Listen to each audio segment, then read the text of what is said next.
Hi friends. இப்போ government bus எல்லாம் சூப்பரா இருக்குது. வெளிய மட்டும் இல்லங்க, உள்ளேயும் சூப்பரா இருக்குது. வாங்க பஸ்ல என்னென்ன டெவலப் ஆயிருக்குதுன்னு பார்க்கலாம்.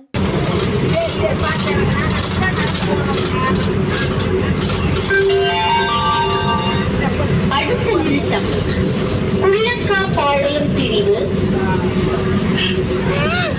அடுத்த நிறுத்தம் குள்ளக்காபாளையம் பிரிவு.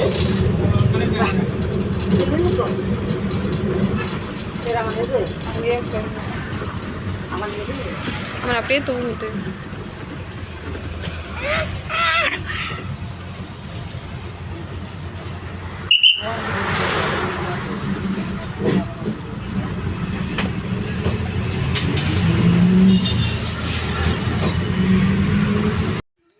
பஸ் ஸ்டாப் வரக்கு கொஞ்சம் தூரத்துக்கு முன்னாடியே வந்து அலாரம் மாதிரி வந்து பஸ்ஸில் சொல்லிடும்.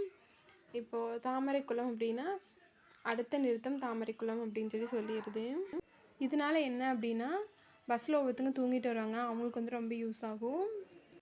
அப்புறம் வந்து தெரியாத ஊருக்கு புதுசாக போகிறாங்க அப்படின்னா இந்த மாதிரி சொல்கிறதுனால அவங்க வந்து கரெக்டாக இறங்கிக்கிறாங்க. கவர்மெண்ட் பஸ்லையெல்லாம் வந்து லாங்காக போகிற பஸ்ஸுகளுக்கு மட்டும்தான் டோர் இருக்கும். இப்போல்லாம் நம்ம ஊருக்குள்ளே வர பஸ்ஸுகளுக்கே டோரெல்லாம் இருக்குது.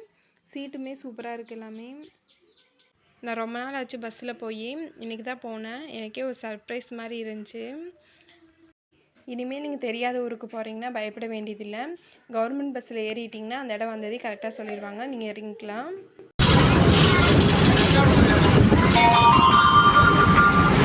அடுத்த நிறுத்தம் நஞ்சை கவுண்டன் புதூர் பிரிவு. அடுத்த நிறுத்தம்